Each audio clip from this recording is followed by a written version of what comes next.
Si de algo saben las abejas, es de flores. Hay de todo tipo y para todos los momentos. Lo importante no es solo su color, tamaño o forma, sino lo que hace sentir cada una. Y para esos sentimientos trabajan. Igual que el Banco Central, que trabaja para hacer florecer la economía y que sientas estabilidad. Para ese sentimiento de tranquilidad. Para ese sentimiento de crecimiento y desarrollo. Para que la primavera llegue a todos los sectores y los planes de muchos den grandes frutos. Banco Central de la República Dominicana, 75 años trabajando por una estabilidad que se siente.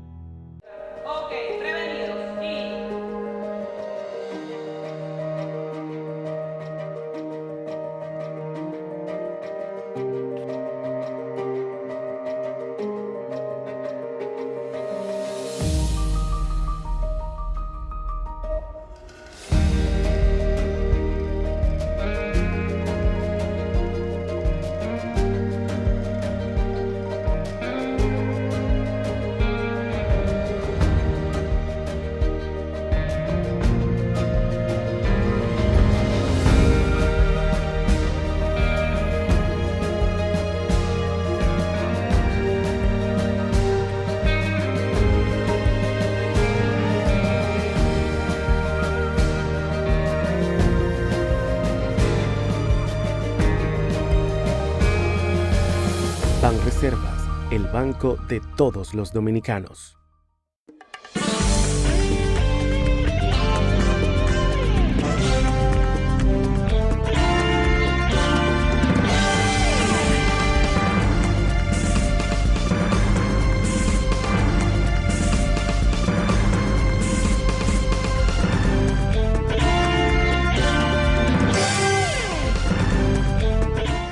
Muy buenas tardes, amables televidentes. Bienvenido a su cita diaria, crepuscular y nocturna en Teleimpacto, que es al final de la tarde, despidiendo el sol y comenzando la noche. Ponga su caridad en buenas manos. Apoye el patronato de lucha contra el cáncer de Villa González Incorporado.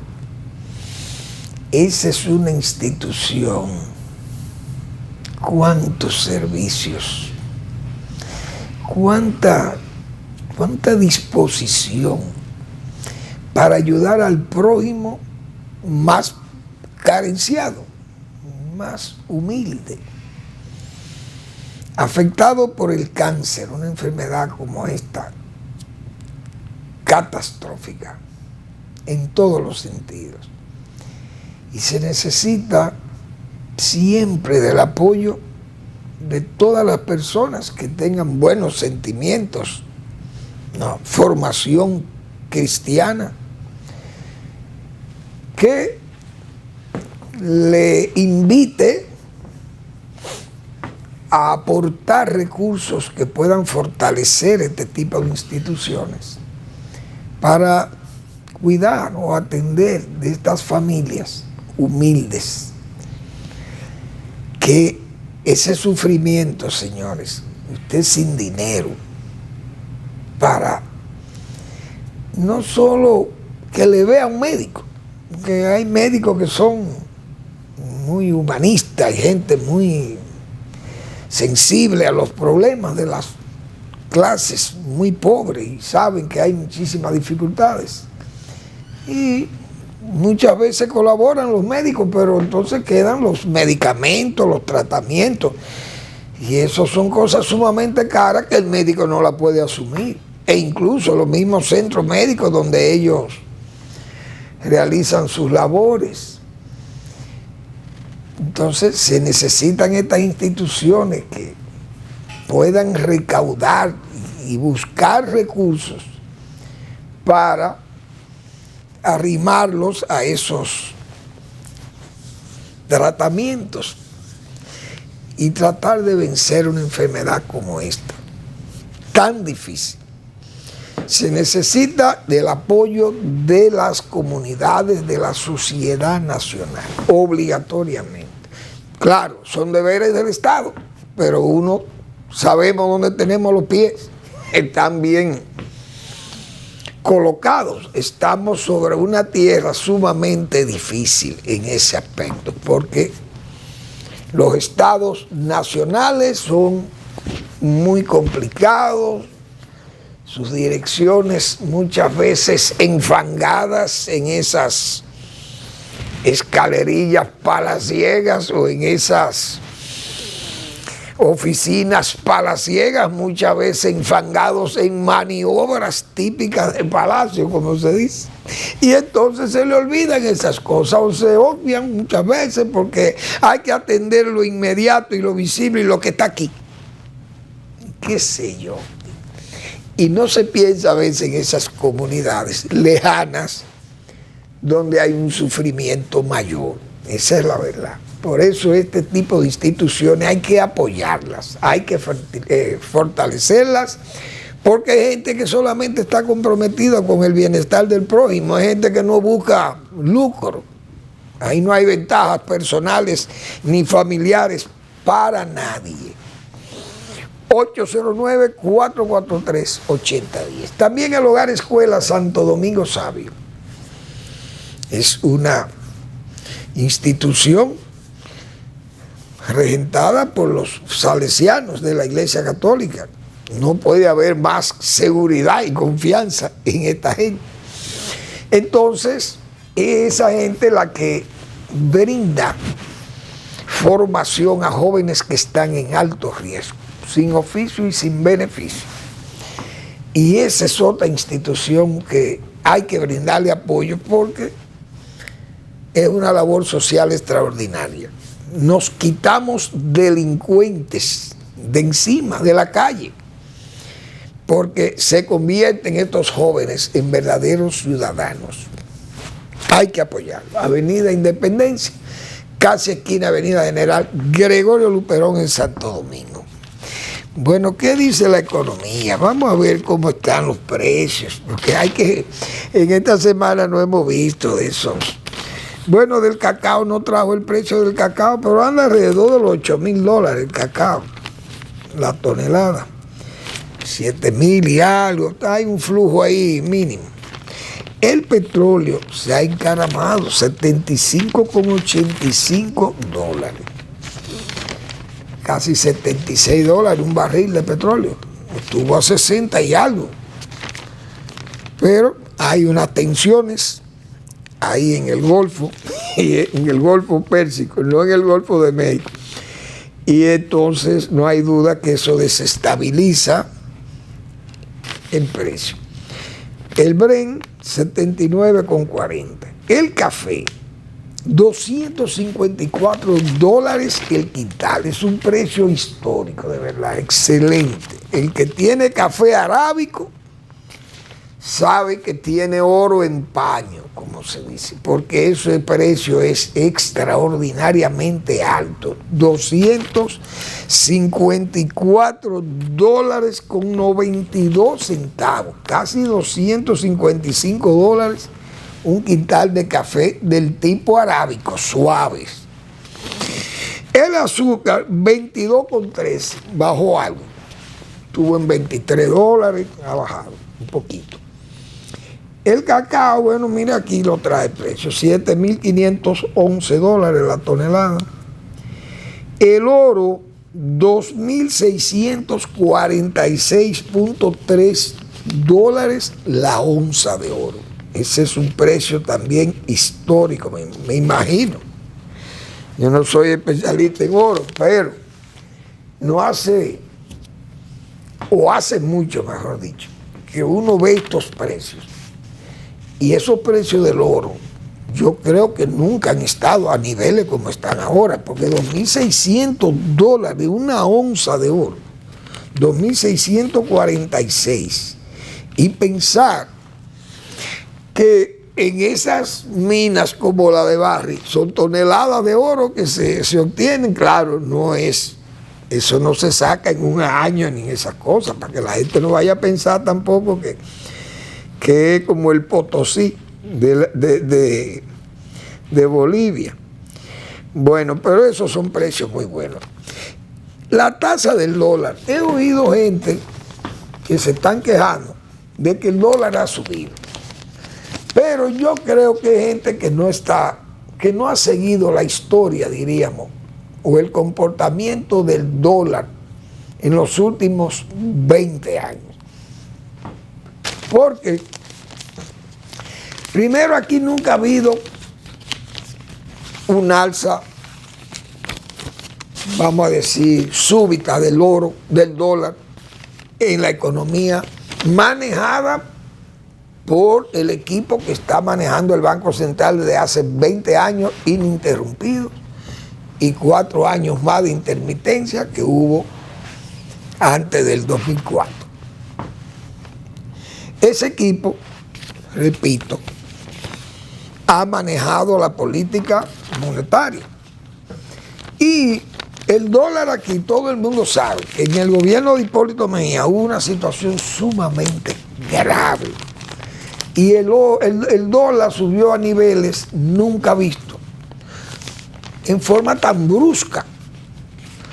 Antes de la crisis bancaria, ya el dólar había subido, estaba en alza, porque esa administración de gobierno, desde que se inició, comenzaron a deslizar la tasa del dólar. Imagínense ustedes a Andy Daguaje asesorando ese gobierno de Hipólito Mejía, un hombre como Andy Daguaje, que ese nada más busca ventaja para él. Ese es un economista, él es brillante, pero es brillante para sacar ventaja él.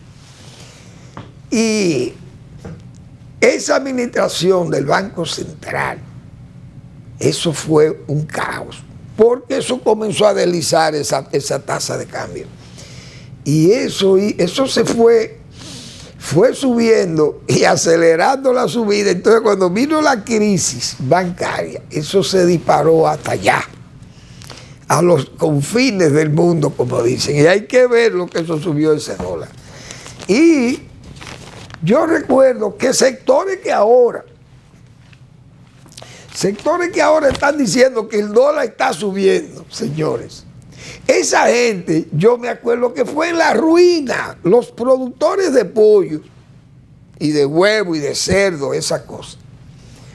Esa gente que hoy he visto que hay protesta, algunos, o no protesta, pero sí han señalado preocupación algunos sectores de esos que importan productos para alimentos, para preparar los alimentos de las aves y eso.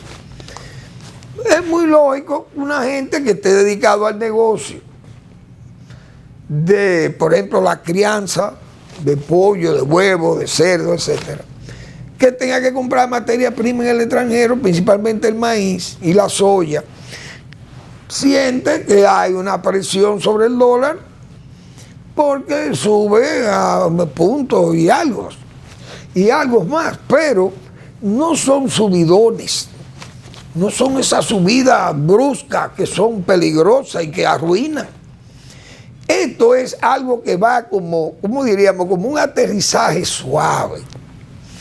Pero uno sabe que el dólar nunca va hacia la baja, porque entonces el país no va a ser competitivo, como se señala. Tiene que ir siempre aumentando. ¿Cuál ha sido la política del Banco Central? Que todos los años va subiendo alrededor de 1 punto y algo la tasa del dólar.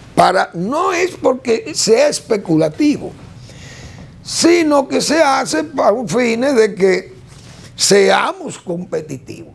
No especulativos, sino competitivos, porque si no el país se va a quedar entonces con una moneda muy fuerte, es un problema también, un peso fuerte contra el dólar es muy difícil también. Entonces eso hay que entenderlo y los economistas son unos maestros en eso. Yo soy un profano y creo que lo entiendo así, que creo que hay que entenderlo así, mejor dicho.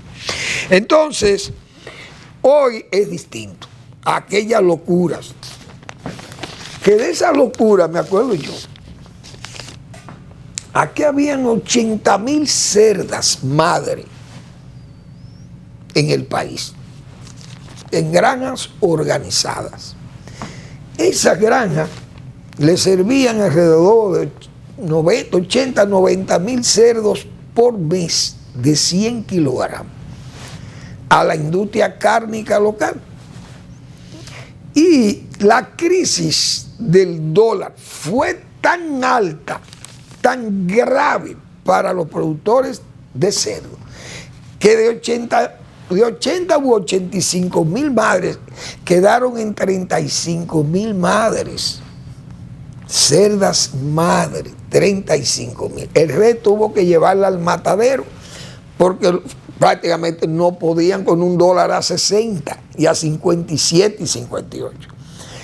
Pero no es el 60 de hoy.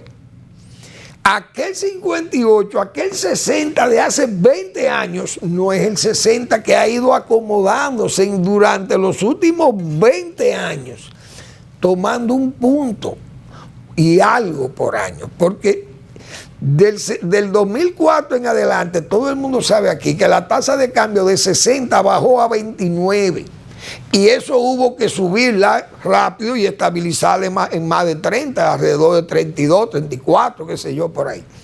Y entonces a partir de ahí tomar el toro por los cuernos, como se dice, e ir incrementándose eso un punto y algo por año. Y así eso ha seguido, porque hay que darle crédito a las autoridades del Banco Central. Y hay que decir lo siguiente, yo muchas veces lo he señalado aquí, ese equipo de Héctor Valdés ha sido un equipo humano técnico muy eficiente. Eso es, y ahí nunca ha imperado, diríamos, la incertidumbre ni la permisividad, vamos a decir la permisividad, porque también hay que decir así, no se pone, o no la permisividad, sino que la incertidumbre, es lo que quiero decir, en tiempo con Valdés manejando el banco, no se antepone a la previsibilidad. Esa es la expresión que quería decir. Es decir, si hay un mérito que tiene el equipo económico del Banco Central, es que nunca la incertidumbre ha estado por encima de lo previsible, de la previsibilidad. Y esa es la materia fundamental, dicen los economistas, pero yo no soy economista, para mantener la estabilidad monetaria y la estabilidad macroeconómica. Principalmente la estabilidad monetaria, que por eso es que ese dólar, aunque esté hoy a 60, porque oigo mucha gente que dice, pero el dólar está a 60. No, estuvo a 60 ya, pero no es lo mismo que suba a 60 en 2 años, de 20 a 60 en 2 años, que en 20 años suba a 60 la tasa de cambio. Ha sido muy distinto los dos, ese comportamiento, uno suave y otro brusco, en que vimos nosotros el país aquí sometido a todas esas tensiones terribles. Así que esa es una de las condiciones básicas, repito, la previsibilidad, y están ahí. Incluso aquí hubo un problema más serio que la crisis del 2003 en el gobierno de Hipólito Mejía, que fue la crisis de la pandemia. No hay duda, eso fue una crisis terrible porque prácticamente el país, el músculo del país estaba en latencia, caído, pero el músculo del mundo, porque fue una crisis que afectó el mundo entero, porque ese virus no se quedó ni Papúa, ni la Guinea Ecuatorial, ni la Guinea de allá de la Polinesia, ningún sitio del mundo. Yo creo que ni la Amazonia, los Yanomami del Amazonas, ni eso de la Amazonia, quedaron exentos del virus. Es decir, fue un virus que se regó en el mundo entero y creó, entonces no hay que decirle a nadie, no hay que decirle a los que sobrevivimos cuáles han sido cuáles fueron los efectos de ese virus. Y esa crisis económica también fue enfrentada por estos equipos. Yo creo que hay que darle crédito a eso. Y todo el mundo sabe cómo se levantó aquí la economía y cuáles fueron las medidas que se tomaron, las inyecciones de recursos y todo aquello, pero los controles. Y nunca, que eso es lo que es lo más destacable, nunca he visto a Valdés Alviso, que es el gobernador del Banco Central, nunca he visto a Valdés salir en un discurso a crear ruido ni a crear incertidumbre. Siempre está por encima de la incertidumbre, está la previsibilidad. Siempre están viendo con previsibilidad los problemas incluso de fuera que pueden intoxicarnos a nosotros aquí, nos pueden afectar, y siempre se toman las medidas correctas. Es por eso que andamos con esta estabilidad. Si fueran de esos cabezas calientes, esos termocéfalos que pone usted al frente de una institución de esta, estuviera este país, como dicen, con los pies para arriba y la cabeza para abajo. Vamos a la pausa.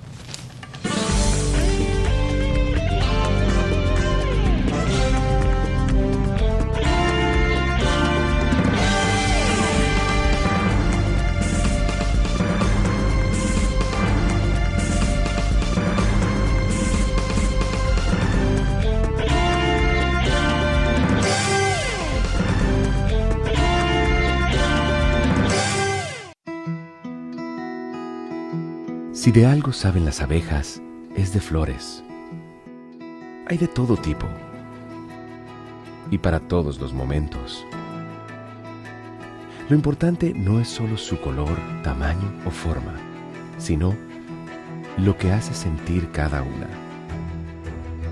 Y para esos sentimientos trabajan. Igual que el Banco Central, que trabaja para hacer florecer la economía y que sientas estabilidad. Para ese sentimiento de tranquilidad, para ese sentimiento de crecimiento y desarrollo, para que la primavera llegue a todos los sectores y los planes de muchos den grandes frutos. Banco Central de la República Dominicana, 75 años trabajando por una estabilidad que se siente.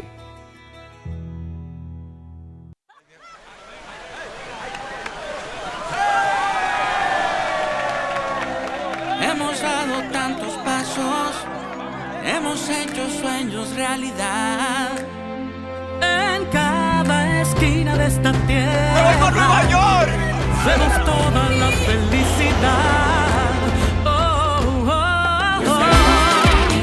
Siempre le damos para allá. Equipo que no se rinde, gente buena que nada más. En cada esquina de esta bella tierra, la solidaridad es nuestro aliento. Tendiendo la mano, construyendo nuestros sueños.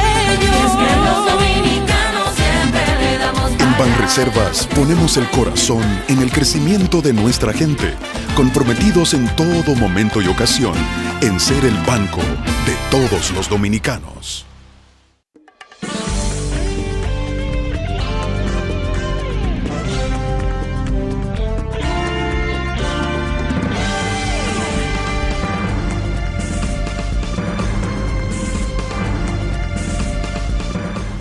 Bien, bueno, las elecciones norteamericanas, señores, estamos a 20 y algo días, 20 y pico de días, 22 días, o 23, entre 22 días o 23, 22 días para las elecciones norteamericanas, unas elecciones que juegan un papel muy importante, no solamente para el área de nosotros, sino para el mundo. Hay que decir eso, porque Estados Unidos es un país que lo que sucede ahí, como se dice, en el mundo entero tiene incidencia, porque es la hiperpotencia, ha dicho Manuel Fermín aquí repetidas veces. Entonces, esas son unas elecciones cruciales en los Estados Unidos. Cruciales porque Estados Unidos no se merece, dice Manuel Fermín, una mediocridad dirigiendo esa nación.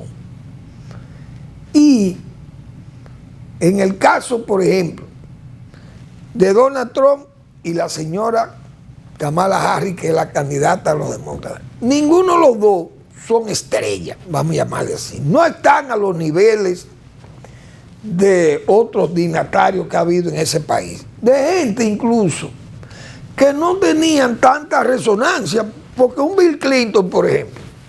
Clinton fue un hombre joven, casi de un campo, Arkansas, una ciudad que no tiene importancia, diríamos, geopolítica o económica en los Estados Unidos, porque son de esos estados que están como para el medio oeste, como dicen.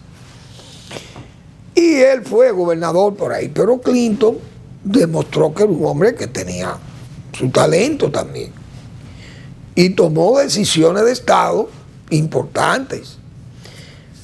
3 de ellas que son fatales para nosotros, digo, malos ejemplos para nosotros, los pueblos pequeños como el de nosotros, porque ese caso, por ejemplo, de Kosovo, como hemos señalado nosotros aquí, el mismo caso de Haití, descalabrar Haití, pero eso que está pasando en Ucrania también fue causa de Bill Clinton, una mala política de Bill Clinton. Tal vez buena política para Estados Unidos, pero para el momento, porque las decisiones políticas, como se dice, y en geopolítica más, son hijas de las circunstancias. Pero Ucrania está sufriendo esa guerra por Bill Clinton. Porque Bill Clinton, siendo presidente, participó en el acuerdo eso se le llamó el acuerdo de Budapest, la capital de Hungría. Se acordó entre las potencias, incluyendo a Rusia, que Ucrania se desarmara, que Ucrania entregara sus bombas atómicas, se las entregara a Rusia, pero con la condición de que nunca Rusia invadiría a Ucrania, porque la gente, lo pro-Putin y los pro-rusos no se quieren acordar del 91, cuando se firmó ese acuerdo. Pero ese acuerdo debilitó a Ucrania, pues si Ucrania hubiera estado cargada de bombas atómicas, Rusia no la invade.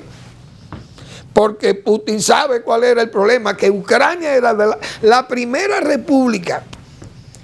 La república más importante de la Unión Soviética era, después de Rusia, era Ucrania. Incluso yo he dicho aquí que era de toda la república soviética, solo 2 estaban en Naciones Unidas, que era Bielorrusia y Ucrania. Pero Ucrania cedió sus armas atómicas. Por el asunto estaba el presidente Clinton, patrocinó esos acuerdos y ahí está Ucrania invadida. Pero bien, eso no quiere decir que Clinton fuera un presidente mediocre por eso, porque esas eran las circunstancias del momento. Pero en Estados Unidos ha habido muy buenos líderes y ha tenido buenos líderes ahí. Y gente, por ejemplo, como Richard Nixon, eso son excepcionales, viendo esto de ahora. Entonces, la Kamala Harris no es una gran, vamos a decir, no es una mujer que pueda levantar un liderazgo tipo el de la Margaret Thatcher, por ejemplo, o Indira Gandhi, esas mujeres, incluso la Golda Meir, que manejó a Israel, un pequeñísimo país, pero con una tremenda crisis. La que creaban las situaciones de Israel con los árabes, esas guerras y todo eso, ponía al mundo bipolarizado, lo exponía a situaciones muy difíciles. Estados Unidos hablando para el lado de Israel y los rusos apoyando a sus árabes, etcétera, etcétera. Entonces Golda Meir fue una mujer extraordinaria también. Entonces esas mujeres tuvieron unos liderazgos muy importantes. Kamala Harris, a pesar de eso, ella tiene la experiencia de un partido como ese Partido Demócrata, ya el establishment norteamericano, es una cosa que no depende directamente de que el presidente tenga un súper talento. Estados Unidos se maneja como si fuera una cosa aparte. Pero teniendo a un Donald Trump de contrincante, un hombre como Donald Trump tan inestable, cargado de mentiras, sin propuestas, es un hombre hablando mentiras. Todavía hoy o ayer le detectaron una mentira grave, muy grave, Porque Donald Trump, como se no tiene propuesta, donde quiera que va es que esta gente dice que Kamala es comunista, que Kamala es socialista, que es un incompetente, que tiene problemas mentales, igual que Biden, que, bueno, han llenado a Estados Unidos de inmigrantes, que los inmigrantes comen gatos, perros y mascotas y de todo, y asaltan y atracan y matan y hacen todas las cosas malas en los Estados Unidos, que Estados Unidos es débil y que él quiere hacerlo grande, y Estados Unidos una economía casi con empleo copado, creciendo a más de un 2%, y sigue siendo la hiperpotencia del mundo, Estados Unidos. Explíqueme usted, ¿y qué hay que hacer Estados Unidos grande? Pero más grande de lo que es. ¿Y qué es lo que va a hacer a Estados Unidos? Un país que tiene un presupuesto militar de más de 800,000 millones de dólares. Pero es loco que no estamos poniendo. Entonces, Donald Trump ha dicho una mentira grave, porque los demócratas le señalaron, o no los demócratas, creo que fue el New York Times. Yo creo que el New York Times sacó esa noticia de que Trump había enviado muestras del COVID-19 y de vacunas y cosas de esto a Rusia, que se le había enviado a su amigo Putin. Pero él negó eso. Trump lo negó y dijo que no, él no tenía conocimiento de eso y que eso es falso, que eso no es verdad. Muy bien. Pero el New York Times es una fuente muy bien informada. El New York Times parece que ha seguido indagando. Y el Kremlin admitió que sí, que enviaron, porque ese es el problema de usted unirse a delincuentes. Esa gente del Kremlin, sabrá Dios qué buscan. Y eso es una decisión de afirmar eso que hunde, diríamos, el nombre del señor Trump, que niega haber enviado a Rusia esas muestras.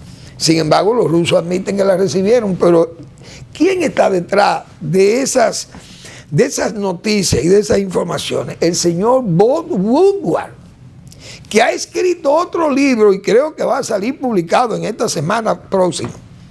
Ese fue el señor de Watergate, óigase bien, el hombre que destapó el caso Watergate, que le trajo la derrota a Richard Nixon como presidente de los Estados Unidos, tuvo que renunciar.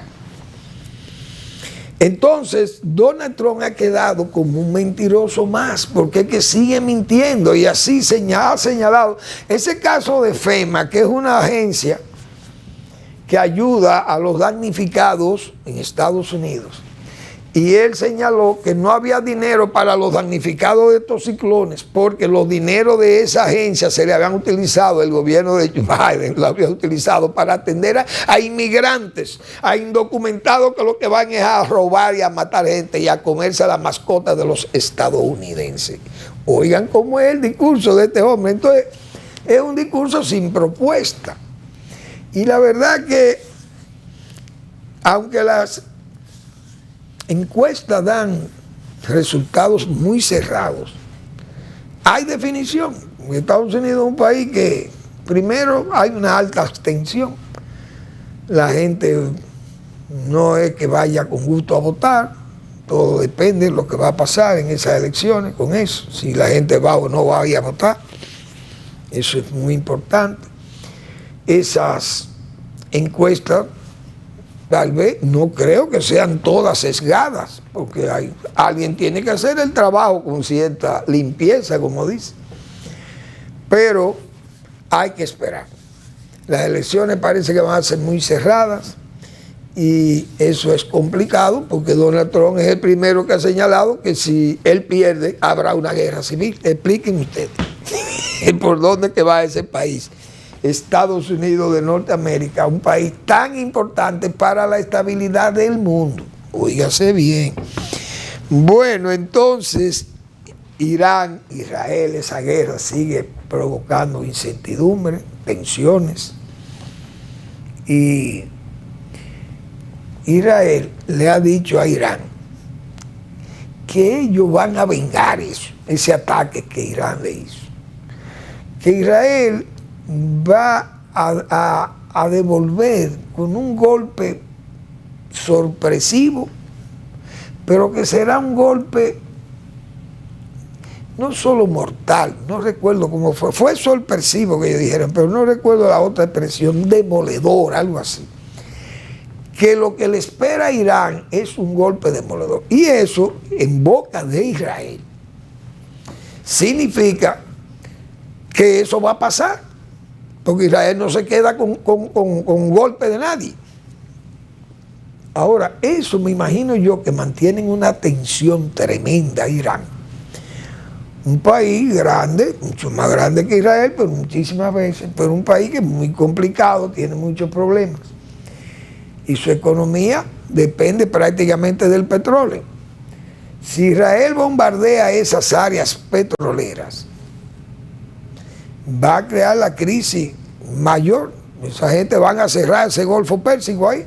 Ellos van a hundir 4 o 5 barcos ahí, donde está el Golfo Pérsico y esa garganta ahí, el estrecho de Hormuz, como le dicen. Y probablemente creen una crisis de suministro de petróleo en el mundo. Ahora, Israel tiene la presión de Estados Unidos, que Estados Unidos le ha dicho, miren, no quiero que ustedes me vayan a bombardear esas áreas nucleares que tiene Irán, que tal vez no están desarrolladas como bombas atómicas, pero ahí hay materiales radioactivos. Imagínense que Israel bombardea ahí áreas donde hay uranio y cosas de esto almacenado y tratándose ahí. Eso puede ser muy devastador. Eso seguro. Yo siempre he pensado que ese ataque de Irán fue un ataque como para complacer peticiones de todos esos iluminados que ellos tienen ahí, esos locos. Y ese grupo terrorista que no pueden quedarse, como se dice, de manos cruzadas ante ataques sorpresivos como eso de Israel, y no se van a quedar así. Y entonces responden con eso, pero Estados Unidos, todo el mundo sabe que ayudó a Israel a combatir esos misiles. Pero creo que Israel tal vez va a temperar, pienso yo, aunque esos judíos son enredados, como se dice. Pero pienso que va a temperar al Consejo de Estados Unidos. Y si golpean a Irán será después de las elecciones de Estados Unidos. Y no antes. Porque sería casi desafiar a Estados Unidos. O echarle una canana, como decimos nosotros los dominicanos, a los demócratas, que son los que tienen el control del gobierno. Y si Israel ataca es porque no le ha hecho caso a los demócratas. O también puede pensar la gente que si Israel ataca antes es porque los demócratas van a perder las elecciones y que quien va a ganar es Donald Trump y Donald Trump le va a dar su apoyo, como quiera, a ese gesto bélico de Israel.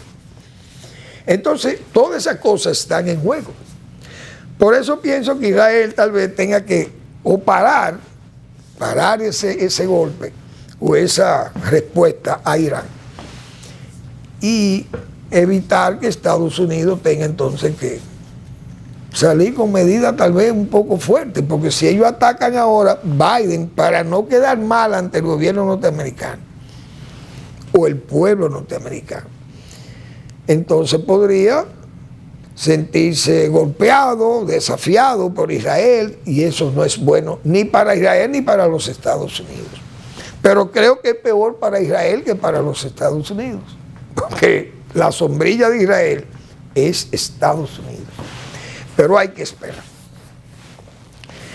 porque la guerra se está incrementando. Israel no va a permitir que sus ciudadanos no puedan vivir en ese territorio tan estrecho, tan pequeño, y que usted tenga que desplazar 70, 80, 90 o 100 mil familias o personas, desplazarlas de un país pequeño como Israel, porque no pueden vivir ahí, porque viven bajo el asedio de ataques terroristas de unos grupos que lo mantiene Irán. Eso es seguro que Israel va a machacar ahí. Y va, por lo menos, no va a conseguir la paz. E incluso, tal vez ni gane la guerra. Hay que decir eso. Pero no va a conseguir la paz. Pero Israel va a dejar a esa gente en estado muy crítico a sus adversarios que le han estado atacando tantos años. Pienso que esta vez van a desvertebrar ese movimiento terrorista tanto en el norte como en el sur de ese pedacito de país que es Israel. Vamos a la pausa.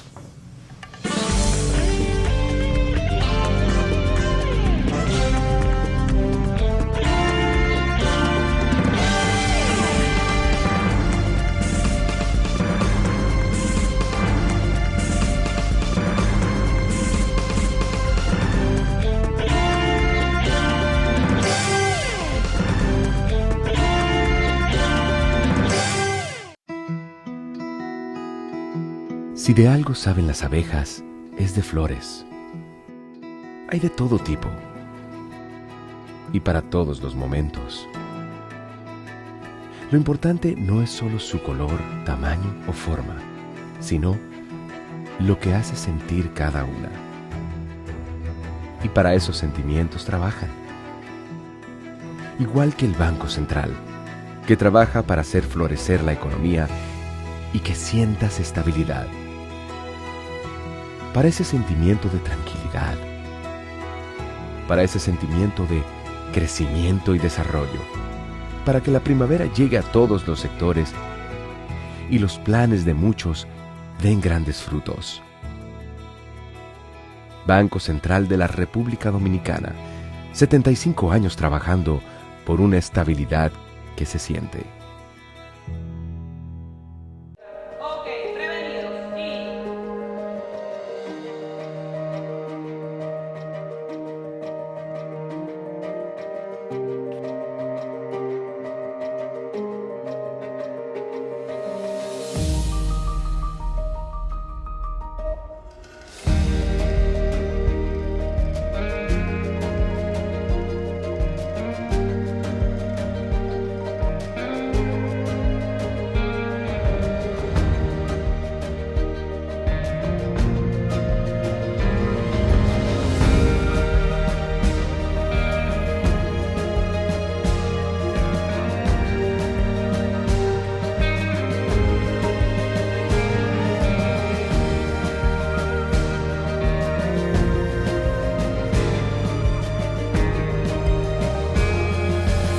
Banreservas, el banco de todos los dominicanos.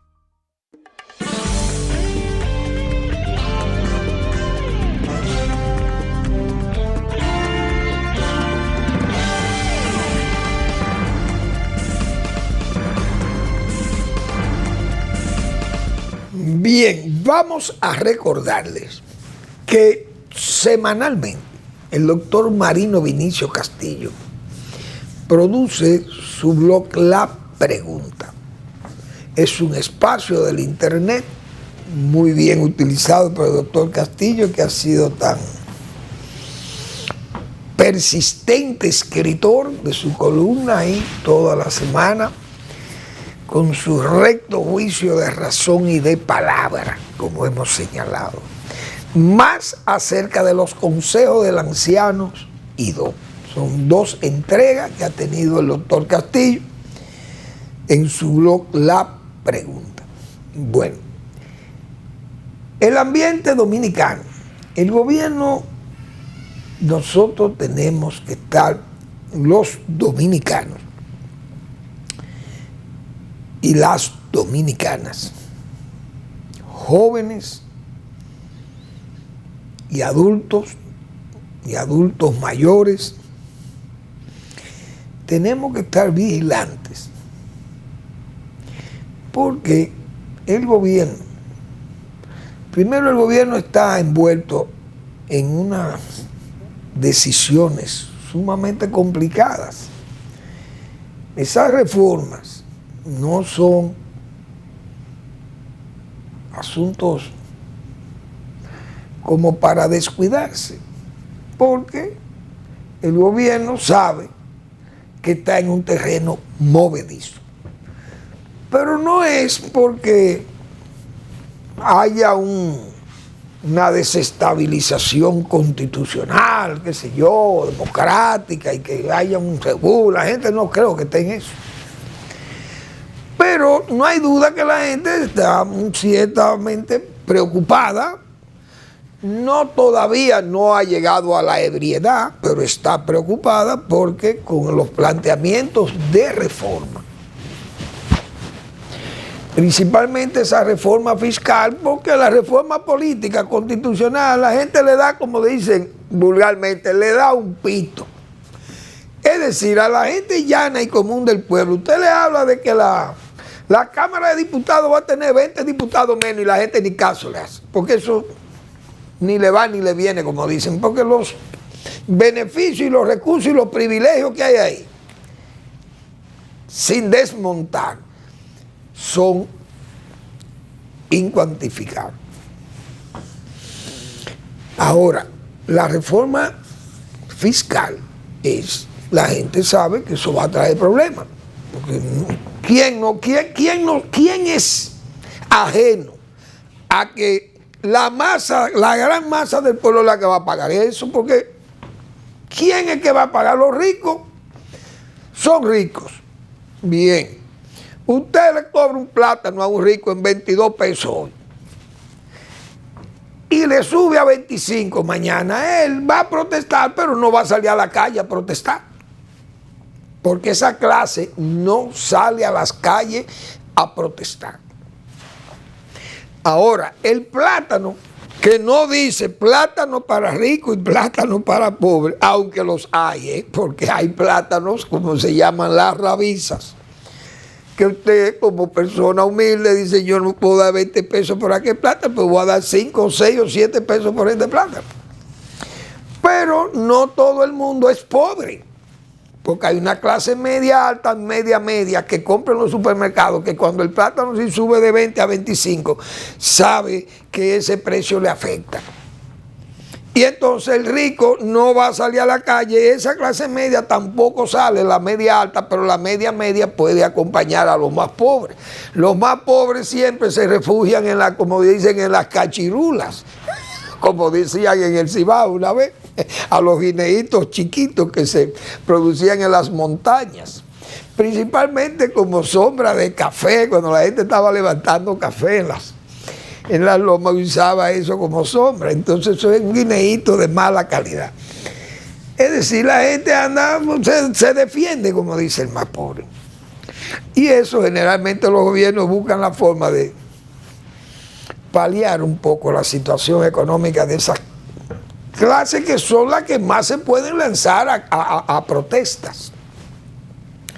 Pero no creo que haya un ambiente de protesta, y menos vienen las Pascuas de la Natividad ahí, y además esas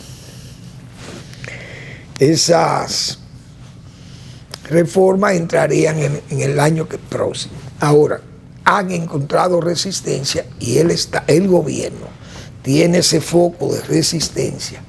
Y entonces con una reforma laboral, que también implica los grupos patronales y obreros, una reforma fiscal, una reforma constitucional. Y el problema haitiano es un cóctel que yo he dicho, que también uno no sabe si esta democracia clientelista nuestra resiste un choque frontal así, porque el gobierno se ha metido, como se dice, en su propio berenjenal. Decíamos nosotros aquí que es una especie de revolución reformadora que se ha creado en la mente, o virtual, no sé, o no virtual, sino formal, pero que puede terminar un espectáculo de contrarrevolución reformadora, hemos dicho nosotros. Bueno, el gobierno lanzó su propuesta, pero fíjense cómo todos los sectores que se ven afectados por esas medidas como diríamos, se han erizado, han rezongado, como se dice también, y están ahí no en ánimo de pelea, porque el CONE, por ejemplo, pide dialogar. Y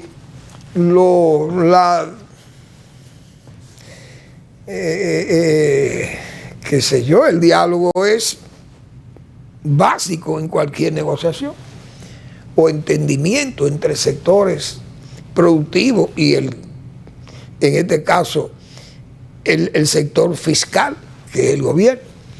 Pero también la Asociación de Industria, comerciantes, productores de ron, los productores de películas, de cine, los de bebidas no alcohólicas, etcétera, etcétera. Entonces todos los sectores están, zona franca, están preocupados porque dicen que las cosas le van a afectar. Pero para eso el gobierno necesita tener determinación, porque va a tener que bracear con esos sectores, tiene que actuar, porque no se va a quedar entonces, bueno, la reforma no va, porque nadie quiere sacrificarse. Bueno, eso va a ser un problema. Y como no es una reforma que ni siquiera el Estado mismo se reforma, porque la fusión de instituciones, eso no es mejorar el gasto va a seguir. Eso es una eficiencia, tal vez buscando eficiencia administrativa probablemente, pero van a seguir la misma nómina y el gasto va a estar ahí.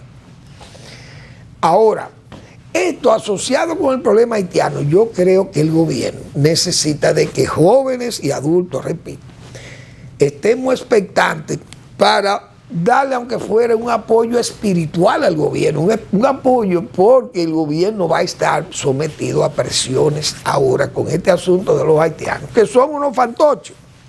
Porque los haitianos aquí en República Dominicana, vi ahí que fueron a Washington, que no es más que a promover a los caucus negros, de los demócratas y los republicanos, que siempre han salido en defensa de Haití, pero de este Haití, como está Haití en esas condiciones, no es verdad que cualquiera sale a defender un país donde acaban de matar 70 personas ahí. Israel mata 40 y es un escándalo en el mundo.